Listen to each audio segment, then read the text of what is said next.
Senhoras, senhores e outros, se vocês já participam de círculos e discussões sérias sobre música, então vocês sabem que premiações, assim como charts e números de streams, são uma das últimas coisas que fãs legítimos de música realmente se importam. Todo ano é uma bagunça e uma série de brigas chatinhas entre comunidades, por causa de vencedores que com bastante frequência são bem questionáveis, mas no fim das contas os Grammys ainda são um evento na indústria musical que chama bastante atenção, e para muitas pessoas ainda é visto como a maior conquista que um artista nesse ramo pode conseguir. Fortemente eu discordo dessa ideia, mas acho que seria interessante para nós darmos uma olhada nas indicações desse ano e conversar rapidinho sobre o que eu acho e fazer as minhas próprias apostas sobre quem, na minha opinião, merece ganhar ou quem eu acho que de fato vai levar o prêmio. Então like, se inscreve no canal apenas se você quiser, é claro, e vamos nessa. Bom pessoal, em primeiro lugar, obviamente eu não vou falar sobre literalmente todas as categorias da premiação, porque sinceramente eu não sei e não entendo praticamente nada do que tá acontecendo nessas sessões tipo composição contemporânea clássica, então eu vou focar mais nas partes onde eu pelo menos conheço alguns dos artistas indicados, começando pelo fundo da lista e subindo até as grandes categorias onde todo mundo tá com altas expectativas, beleza? Então, começando com o melhor videoclipe, temos uma seleção pequena, mas bem eclética. Obviamente, os olhos de todo mundo já vão diretamente pro nome da Billie Eilish com What Was I Made For, e por ser a senhorita Eilish, sem dúvida acaba sendo um forte concorrente pra todo o resto, ainda mais com um hit tão simbólico como esse. Mas olha, falando especificamente do vídeo dela e não da faixa ou do contexto pro filme, eu admito que se dependesse de mim, eu não daria essa vitória pra ela, porque, convenhamos pessoal, é um videoclipe bem simples,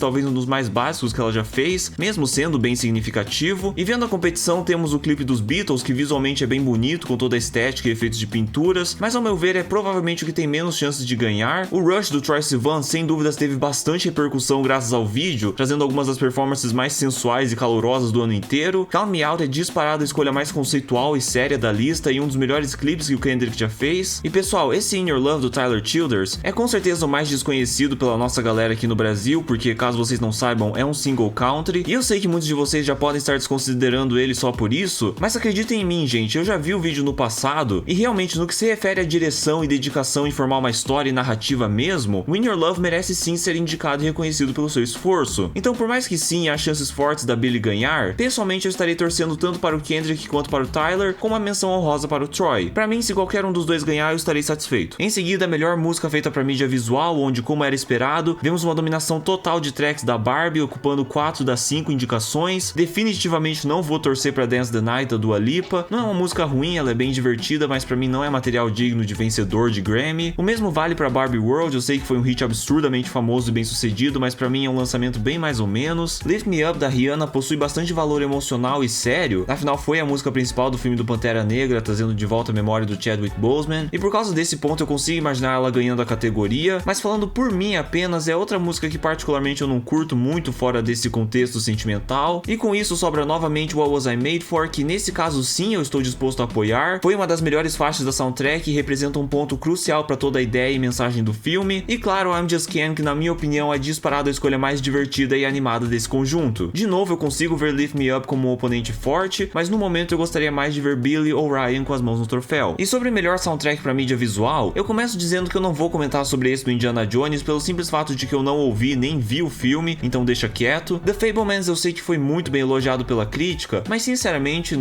não vejo como ou onde exatamente ele se sobressai comparado ao resto que está no grupo. Sobre Wakanda Forever, meio que muito do que eu disse sobre Lift Me Up pode ser aplicado de novo para essa soundtrack. Talvez as chances do projeto inteiro ganhar sejam um pouco mais baixas do que só o single, mas ainda é algo que deve ser considerado, afinal os Grammys adoram esses prêmios simbólicos. E agora temos a grande disputa do cinema de 2023, que também acaba refletindo na música entre Barbie e Oppenheimer. Pessoalmente eu ficaria bem de boas com qualquer um desses dois ganhando, mas focando principalmente em músicas mesmo, Barbie não só acaba sendo a minha escolha principal, mas é também a opção que eu julgo como favorito geral da categoria. E agora uma sessão bem curtinha, o melhor álbum de música urbana, que nesse caso se refere ao que eles chamam de urbano latino, onde só temos 3 indicados. Eu não vou mentir, gente, eu não me importo muito com esses projetos do Sr. Alejandro e da Karol G. Eu sei que ela em específico tem crescido muito nos últimos tempos e por isso eu acredito que ela deve ser a favorita entre os 3, mas a minha torcida vai para o underdog, o azarão do grupo, que é o Tiny. Esse LP dele foi um lançamento do qual eu respeito e aprecio bastante e creio que quebrou muitos preconceitos que pessoas fora da bolha poderiam ter sobre o reggaeton. Até hoje escuto bastante os singles que vieram do projeto, então provavelmente Karol G leva essa, mas eu ainda apoio o Tiny. Mas agora sim temos uma categoria bem séria. Melhor álbum de rap, logo de cara eu já quero descartar o Her Loss do Drake com 21 Savage. Sim, é um dos melhores LPs que o Drake lançou nos últimos anos, mas isso não é por causa de qualidade e sim pelo fato de que o padrão dele capotou nos lançamentos recentes. A dinâmica entre ele ele e o 21 é legal e eventualmente um ou outro consegue puxar versos respeitáveis, mas não ao ponto de superar os outros nomes indicados. O mesmo meio que vale pro Michael do Killer Mike. Eu sei que muitas pessoas adoraram o projeto, mas pessoalmente, mesmo gostando bastante de singles como Scientists and Engineers, eu não acho que ele chega a manter esse mesmo nível de qualidade pra tracklist inteira, que tem uma cota considerável de material que dá pra cortar. Eu acho que seria bem interessante o Nas ganhar com King's Disease, seria um gesto legal pra agradar os fãs mais raízes de hip hop, mas sim, ao meu ver, isso é um grande duelo entre o Metro Boomin e o Travis Scott. Se vocês já acompanham o canal há um tempinho, então sabem o quanto eu elogiei e apreciei Utopia, que ainda segue como um dos meus álbuns favoritos de 2023. Eu sei que a recepção dele foi bem polarizada, o que eu imagino que possa afetar as suas chances de ganhar, mas na minha opinião, em qualidade, eu prefiro muito mais Utopia do que Heroes and Villains. Dito isso, de forma alguma eu ficaria irritado se o Metro ganhar. Afinal, ele também teve um ano incrível para sua carreira, incluindo até o lance do Aranha Verso, e se ele vencesse, eu não tenho certeza disso, mas eu acho que poderia ser a primeira vez que um produtor e compositor ganha sozinho o prêmio de melhor álbum de rap, o que seria um momento muito marcante para a história dos criadores e artistas de hip hop. E o próprio Heroes and Villains está bem longe de ser um projeto ruim. Então eu acredito que Travis e o Metro são os favoritos e são as minhas duas escolhas principais para ganhar, com uma menção honrosa para o King's Disease, e entre os dois, pessoalmente, eu prefiro Utopia. Mais uma categoria importante é a melhor música de rap, onde, aplicando a mesma explicação que eu acabei de dar, eu corto Drake e 21 Savage fora. Perdão, nada pessoal, mas tem coisa muito melhor na lista. Novamente, Barbie World pode ser super famosa, mas em qualidade pra mim não chega nem perto do resto. Just Wanna Rock não é ruim, mas dentro do Pink Tape tem coisa muito melhor, que Uzi realmente devia ter lançado como single, mas não foi o caso. Eu falei antes que gosto bastante do Scientists and Engineers, e de fato nesse conjunto é a minha favorita inquestionável. Todos os feats aqui se complementam com maestria, especialmente o grandioso Andre 3000, mas claro, Attention da Doja Cat foi um abalo grande no mainstream, e fico feliz que pra essa categoria eles priorizaram esse single ao invés de Paint the Town Red. Eu não sei se a academia vai querer arriscar premiar a Doja, considerando as polêmicas que ela teve antes e depois do lançamento do Scarlet, e sim, eu estou ciente que há chances fortíssimas da Nicki e da Ice Spice ganharem, mas ao meu ver, falando de qualidade e não fama ou polêmicas, eu voto na música do Killer Mike, mas também apoio a Attention. Pra melhor performance de rap melódico, desculpa pessoal, mas eu não curto muito Burna Boy, então fica pra próxima. Pela terceira vez eu não acho que Drake e 21 merecem o prêmio. Eu não sou contra a ideia de apoiar a Attention de novo, apesar de não achar que essa categoria em específico combina com o estilo da track. All My Life é uma indicação forte, dentro do álbum do Lil Durk foi uma das minhas músicas favoritas, e vendo a recepção tão positiva da comunidade que cercou ela, eu acho que seria uma conquista bem importante pro núcleo do trap. E Low da SZA também se encaixa muito bem na proposta do rap melódico, além de também ser uma das melhores faixas de seu respectivo LP. Então pra esse cenário eu acho que tanto o Durk quanto a SZA são os favoritos, e realmente são os dois que eu escolhi torcer, talvez inclinando um pouco mais para All My Life. Na melhor performance de rap eu mantenho minha posição sobre Drake e 21 Savage, com todo respeito, mas em nenhum universo a Coi Leray devia ganhar essa categoria. Infelizmente ela é disparada a mais desqualificada do grupo. Black Thought é um rapper lendário do qual eu já deixei bem claro no passado a minha admiração pelo talento dele, mas Love Letter, mesmo sendo um tributo bonito pro gênero, como música não é exatamente algo que eu julgo como merecedor do prêmio. Novamente, Scientists and Engineers é um single muito bom e sem dúvida sigo apoiando ele, e The Hillbillies também é um nome forte do grupo. Me surpreende um pouco essa ser a única categoria onde foi incluído, e eu acho que em um mundo ideal a música do Killer Mike ganha nas outras sessões passadas e deixa Hillbillies levar essa pro duo Kendrick e Baby Keem. Na categoria de melhor álbum alternativo, que com certeza é uma das categorias mais engraçadas dos Grammys por incluir uma variedade tão grande de artistas nada a ver uns com os outros, eu já vou dizer que eu não ouvi o álbum da PJ Harvey, então não opino sobre ela, apesar de ter ouvido que foi bem recebido entre os nerds de música. Não, eu não acho que The Car merece levar essa, peço perdão pros fãs do Arctic Monkeys, mas como eu já falei no passado, eu não acho que o estilo do projeto combina com eles. The Record é interessante, tem músicas muito boas no meio, mas como LP acaba dando seus tropeços, e o mesmo meio que vale pra Cracker Island, que também tem singles muito bons, mas como o álbum acaba se enfraquecendo. Então tipo, nessas condições eu acho muito difícil a Lana perder. Ela já seria a favorita por ser a mais famosa, mas ajuda o fato de que, na minha opinião, Ocean Boulevard é o melhor lançamento entre eles. Na performance de música alternativa, eu gosto que o Always conseguiu uma vaga, mas esse não é exatamente o meu single favorito deles, e o mesmo meio que vale pras meninas do Boy Genius. Pro Arctic Monkeys, se fosse pelo menos a Ain't Quite Where I Think I Am, eu até poderia relevar e apoiar, mas Body Paint também é uma que eu deixo de lado, e eu gosto de A&W praticamente no mesmo nível que This Is Why, então fico tranquilo com a vitória de qualquer um dos dois, apesar de que A&W ganha alguns pontinhos a mais comigo por ser mais diferente e inovador. Para o melhor álbum de rock, não, Greta Van Fleet não deveria levar essa, o mesmo vale por 72 Seasons do Metallica, que no geral é um projeto bem medíocre. O álbum This Is Why do Paramore é ok, eu sei que ele foi bem recebido entre os nerds de música, mas pessoalmente não é o meu álbum favorito da banda. E entre Queens of the Stone Age e Foo Fighters eu admito que fico bem dividido, porque eu aprecio os dois álbuns quase do mesmo jeito. No meu tempo livre eu com certeza escuto mais as músicas do Times New Roman, mas querendo ou não seria um gesto bonito se o But Here We Are ganhasse, considerando toda a história por trás da criação dele, envolvendo a memória da mãe do Dave Grohl e o próprio Taylor Hawkins, cuja presença é bem marcada durante o álbum. Então mais uma vez eu não tenho problema nenhum com um ou outro ganhando, mas sinceramente eu acho que Foo Fighters levam essa mesma minha escolha pessoal sendo Queens of the Stone Age. Em melhor música de rock nós temos um problema, porque Emotion Sickness não é exatamente o meu single favorito do Times New Roman, e o mesmo com certeza se aplica pra Angry do novo álbum do Rolling Stones, que na verdade é uma das músicas mais genéricas que eles lançaram naquela tracklist, e de novo eu respeito a história por trás do Rescued do Foo Fighters, mas musicalmente falando eu também não tenho certeza se seria o melhor pra ganhar. Eu admiro bastante a Not Strong Enough, que inclusive é o meu single favorito do Boy Genius, mas eu fico meio confuso porque eu não sei exatamente por que ele tá na categoria de música de rock. E bom, eu já falei no passado que Ballad of a Homeschool Girl foi uma das minhas músicas favoritas do Guts, então obviamente eu vou apoiar ela, mas no fim a gente acaba com uma seleção bem estranha dentro dessa categoria. Musicalmente a minha favorita é disparado Not Strong Enough, mesmo se ela não combina com todo o resto, mas eu acho que a disputa realmente tá entre Foo Fighters e Olivia Rodrigo, com uma pequena vantagem pra eles considerando toda a história por trás do Rescued. A seleção pro melhor álbum de música eletrônica é bem interessante, com exceção pra esse projeto do artista KX5 ou KX5, que eu admito que eu não ouvi, eu até que vejo razões legítimas pra todos os indicados ganharem. O mais fraquinho da lista talvez seja o Actual Life 3, mas mesmo assim não deixa de ser um projeto bem interessante pra você que curte um house mais atmosférico e ambiente. O álbum do Chemical Brothers, claro, tem suas falhas, mas é extremamente divertido. O Quest for Fire reúne algumas das melhores músicas que o Skrillex já fez na vida dele, e eu já comentei sobre Playing Robots into Heaven em um vídeo inteiro no passado, sendo que sim, eu também tenho uma visão muito positiva sobre esse trabalho mais artístico do James Blake. Então eu fico bem tranquilo nessa categoria. Entre os que eu conheço, eu acho que eles são bons e dignos de um prêmio, mas se for pra selecionar os favoritos e os que eu considero melhores em qualidade, eu fico com Skrillex e James Blake, sendo que o Quest for Fire provavelmente tem umas chances um pouquinho maiores de ganhar. Em contrapartida, sobre essa melhor música de pop dance, cara, essas três primeiras linhas inteiras, por mim, poderiam ser totalmente cortadas, que eu não sentiria muita falta, especialmente essa Baby Don't Hurt Me, que eu ainda associo com uma das principais culpadas por toda a moda de sample preguiçoso que tem hoje em dia. Essa Padam Padam da Kylie Minogue é uma música decente, mas também não é lá grandes coisas na minha opinião, e me desculpa gente, mas por mim Troye Sivan leva essa categoria de lavada. E na melhor música eletrônica, de novo voltamos em uma disputa forte. Esse Strong do Romy e o Fred Again não é exatamente o meu single favorito que eles lançaram recentemente, então eu meio que deixo de lado. Eu admito que eu não ouvi essa música do Disclosure, então sem comentários. E com isso sobra Rumble, Loading e Black Box Life Recorder. E sobre qualidade, essa é uma disputa difícil, porque eu pessoalmente aprecio bastante essas três músicas em pontos totalmente diferentes entre si, mas tentando criar uma hierarquia, eu acho que eu começo dizendo que, por mais que o nome do Aphex Twin seja extremamente lendário e respeitado nesse meio, esse single não é exatamente uma das coisas mais ousadas e diferentonas que ele já fez na vida. Em seguida eu deixo o Rumble pelo simples fato de que eu não acho que essa nem é a melhor música que o Skrillex lançou no ano. Se a indicação aqui tivesse sido Zina, daí sim teríamos um problema grande. E por fim temos a Loading, que de fato é um trabalho admirável do James Blake. Não são muitos artistas por aí que conseguem manipular esse som pra fazer algo tão atmosférico, mas ao mesmo tempo dançante, e por isso no sentido de qualidade ele seria o meu vencedor, mas falando sobre probabilidade e realidade, eu acho que o Skrillex tem umas chances um pouco maiores de novo. Falando sobre o melhor álbum de pop vocal, que pra mim é uma categoria bem estranha, eu não ouvi esse LP da Kelly Clarkson, então não tem muito que eu posso falar, e olha gente, sendo bem sincero, eu não sou exatamente um grande fã de nenhum desses quatro que sobram, mas sei lá, eu acho que talvez seria legal ver a Miley Cyrus ganhar em compensação ao Plastic Hearts. Pra melhor performance pop individual, eu sei que Painted Town Red foi um sucesso muito grande no mainstream, mas nesse quinteto é sem dúvida a minha menos favorita. Eu tenho sentimentos neutros tanto sobre Flowers quanto sobre Anti-Hero, mas olha, se a gente vai pensar mesmo em performance individual das artistas envolvidas, na teoria eu acho que sim, essa é uma grande disputa entre Olivia Rodrigo e Billie Eilish. Essas duas músicas delas em específico que foram selecionadas, inclusive são tracks que de fato colocam em prova todo o desempenho e como elas conseguem se segurar por conta própria. E mais uma vez, se você acompanha o canal, então você sabe que a Vampire é provavelmente a minha música favorita da Olivia Rodrigo. Então tentando pensar em um aspecto mais técnico mesmo, mais vocal, eu realmente fico em dúvida, mas tendo a inclinar um pouquinho mais para Billie Eilish, mas se pudermos incluir um pouco mais aspectos de composição, estrutura e etc, daí sim eu estendo a mão para a fanbase da Olivia Rodrigo e também passo a apoiar principalmente Vampire. Para o grande produtor do ano, com certeza temos alguns nomes que precisam de bastante atenção aqui. Sim, temos algumas escolhas escolhas bem óbvias como Jack Antonoff, que de fato fez um bom trabalho principalmente com 1975 e a Lana Del Rey, mas não sei, eu acho que no passado ele já teve anos bem mais fortes do que esse. No site dos Grammys eles só acreditam esse moço Dean Mile com o álbum Jaguar 2 da Victoria Monet, e sinceramente se for só isso, com todo respeito, eu acho que acaba sendo o nome mais fraco no quinteto. Daniel Negro, claro, esteve por trás do Guts da Olivia Rodrigo e até mesmo de uma das músicas da Caroline Polachek. Não é um currículo ruim de 2023, mas qual é, pessoal? Tá bem evidente que Metro Boomin é o grande favorito dessa categoria, e é bem merecido sim. Eu falei antes que ele tá passando por uma era muito boa na carreira, mas eu vou seguir um pouco contra a corrente e demonstrar o meu apoio também ao Hit Boy. Eu acredito que os últimos trabalhos dele com Nas são muito admiráveis, e se depender de mim também são muito dignos de uma premiação e reconhecimento maior. Eu não sei se isso vai ser o suficiente para superar o fator de popularidade do Metro, mas independente disso, com o troféu estando na mão de um dos dois, eu estou feliz. E agora, finalmente entrando no tão aguardado Big Four, começamos com a sempre polêmica categoria do melhor novo artista, e eu vou ser bem sincero e direto com vocês, pessoal. Eu não tenho muita familiaridade com quase nenhum dos nomes que está incluído aqui. Eu conheço alguns deles talvez por um ou outro single ou até mesmo um álbum inteiro, mas são poucos que eu me sinto realmente confortável para conversar e debater sobre toda a trajetória. Um desses poucos é o Sr. Fred Again, mas assim, já faz um bom tempo que o Fred tá em atividade, então não sei se faria muito sentido ele ganhar nessa categoria. Obviamente eu conheço a Victoria Monet pelo Jaguar 2, mas como eu falei no meu vídeo sobre o álbum, eu não tive uma recepção muito positiva pro projeto, então não vai ter o meu apoio também. Esse Noah Kahan eu conheço só por alguns singles que eu ouvi meio perdido no decorrer do ano, e infelizmente eu não lembro de ter gostado muito desse material, mas enfim, mesmo não sendo ainda um grande fã dela, eu acho quase inevitável que a Ice Spice vai levar esse prêmio. A forma de como ela conseguiu consolidar tão rapidamente a sua própria posição e status no mainstream é impressionante. A única outra artista que eu consigo ver batendo de frente com essa posição dela seria talvez a Gracie Abrams, mas nossa, eu duvido que os Grammys iam tacar esse louco só pra virarem uma chacota épica no Twitter. Para a canção do ano as coisas se complicam mais uma vez, mas logo de cara eu já descarto Dance the Night da Dua Lipa mais uma vez pelos mesmos motivos que eu já falei antes. É uma música divertida, mas também não é lá grande coisa, especialmente comparado com o material que ela apresenta no Future Nostalgia. Esse Jon Batiste é realmente um fenômeno dos Grammys. Senhoras, senhores e outros, isso pode soar meio grosso, mas eu admito que eu nunca ouvi alguém falar sobre ele fora desse período de premiações. Sim, que o Bill foi um hit gigantesco do início do ano, e eu sei que vai ser a escolha principal de várias pessoas por aí, mas no meu caso eu admito que não é uma das minhas músicas favoritas do SOS. Se fosse uma snooze, a história sem dúvida seria outra, mas que o Bill não acaba sendo a minha escolha principal. E outro lançamento grandioso do começo do ano foi a Flowers da Miley Cyrus. Eu não tenho muitos problemas com essa música, mas também não seria a minha primeira escolha entre esse grupo. E sobre Anti-Hero, sim, eu sei que é uma música com um conteúdo muito importante para a personalidade da Taylor Swift, mas como eu já falei na minha série de ranks de singles dela, musicalmente eu acho ela bem mais padrão e sem graça do que poderia ter sido. E com isso aqui estamos nós de volta com What Was I Made For, A&W e Vampire. Eu já falei bastante sobre as três músicas no decorrer do vídeo, então não vou ficar me repetindo de novo. São escolhas difíceis, mas eu acho que a minha ordem de prioridade pessoal começa com a Olivia Rodrigo, vai pra Lana Del Rey e daí chega na Billie Eilish. Mas eu não deixo de reconhecer que tem chances bem fortes da Miley Cyrus, da SZA ou da Taylor Swift de ganharem esse prêmio também. No entanto, as coisas mudam de figura chegando no álbum do ano. Por que não? Na minha opinião, eu não acho que Guts bate de frente com outras indicações nessa lista. O mesmo vale pra Endless Summer Vacation. Eu acho legal que a Janelle Monáe conseguiu ser indicada, só é uma pena que teve que ser com um álbum que eu considero o pior dela. Eu sei que vai ter bastante comoção e movimentação ao redor de Midnights, mas qual é, gente? Vocês têm que concordar comigo que esse não é um dos melhores álbuns da Taylor, e eu tenho certeza que ela se sentiria tranquilamente bem em deixar o prêmio passar para outras pessoas dessa vez. Jon Batiste tá aí pra cumprir tabela de novo, e de novo The Record não é ruim, mas não sei se tem chances reais de ganhar essa categoria. Então só nos resta um debate bem complicadinho entre Ocean Boulevard e SOS. E olha, pessoal, sendo bem sincero, eu não tenho exatamente um grande favorito entre esses dois, logo eu ficaria bem feliz e satisfeito com a vitória de qualquer uma das duas, mas pra não pagar de isentão, eu acho que no momento meu voto final vai sim para SZA. Poxa, considerando o material que ela tem lançado nos últimos tempos, que inclusive compõe esse projeto, isso é sim muito merecedor de uma recompensa dos Grammys. Mas lembrem-se, não fiquem bravos comigo, eu tô torcendo pras duas, beleza? E por fim, temos a última categoria, a gravação do ano. Jon Batiste, com todo o respeito do mundo, mas eu não sei o que você tá fazendo aqui. Tudo o que eu falei sobre Anti-Hero, Kill Bill e Flower se aplica de novo nesse cenário exatamente do mesmo jeito, ou seja, não são minhas indicações principais. E On My Mama, na verdade, foi uma das escolhas mais interessantes que eu vi nessa lista, e eu fico feliz porque, caso você não saiba, essa foi uma das minhas músicas favoritas do Jaguar 2. Se vamos pensar sobre qualidade e a minha opinião opinião pessoal apenas. Eu fico entre Vampire e Not Strong Enough, mas gostando um pouquinho mais da música do Boy Genius. Como menção honrosa, sem dúvida, a Victoria Monet e a Billie Eilish. Porém, pensando mais em termos realistas mesmo, eu acho bem difícil que a Olivia, a Miley ou principalmente a Taylor não levem esse troféu pra casa. Mas enfim, senhoras, senhores e outros, agora que chegamos no fim, temos aquela boa e velha sessão dos artistas esnobados da academia. Obviamente, de cabeça eu não vou conseguir me lembrar de todo mundo, mas de uma forma geral, é óbvio que não temos nada brasileiro, nem no aspecto mais pop, mainstream, e muito menos no campo do criticamente aclamado, digamos assim. Eu até diria que estava surpreso, mas daí seria uma mentira, e não tem muito o que falar sobre isso, né, gente? Eu acho que uma guerra começa antes dos Grammys realmente começarem a reconhecer os nossos artistas daqui. E de uma forma bem parecida, também nem tinha por que ter expectativas de que os favoritos dos nerds de música iriam aparecer, e com isso, gente, eu digo que é claro que não ia ter um JPEG Mafia, um Billy Woods ou um Sufjan Stevens, mesmo se, na minha opinião, eles lançaram alguns dos melhores álbuns de 2023. E mais ou menos relacionado a isso, eu fico bem decepcionado pela pouca quantidade de indicações da Caroline Polachek. Tipo, ela teve só uma que era relacionada à engenharia e produção do álbum, o que de fato faz sentido, é um ponto bem forte do Desire, e eu espero ainda que ela consiga ganhar nessa categoria pelo menos, mas poxa, ao meu ver merecia muito mais do que só isso. O mesmo meio que também vale pro Depeche Mode, que só conseguiu uma indicação em uma parada bem nada a ver, que era de remix. Fiquei decepcionado também pela ausência de indicações da Ama Ray, que nem pra sessão de música africana conseguiu ganhar um lugarzinho. Fico chocado pela ausência do Lil Yachty nas categorias de rock. Pelo visto, um projeto bem conciso de rock espacial feito por uma pessoa que nem tinha muita experiência nesse campo anteriormente, claramente não é o suficiente para satisfazer a academia. Não tivemos nada pra Jessie Ware, não tivemos nada pra Ray, não tivemos nada pra Kelela, não tivemos nada pra Kaliushis, não tivemos nada pra Pink Panthers, não tivemos nada pra New Jeans, que isso com certeza deve estar dando um caos na galera do K-pop. E mesmo se a gente pensar sobre alguns nomes mais pop, eu também fiquei bem surpreso pelo fato de que não teve nada pra Sabrina Carpenter ou pra Shakira. Mas não esquentem, pessoal, porque como eu disse no começo, Grammys são apenas uma cerimônia e nada mais que isso. São sim importantes pra vida dos artistas que ganham, mas de forma alguma são a única forma de validar um bom trabalho. Enfim, esse vídeo já tá ficando bem longo, então fechando ele de uma vez, like, compartilha e se inscreve no canal. Lembre-se que tudo aqui é só minha opinião. Até a próxima e falou!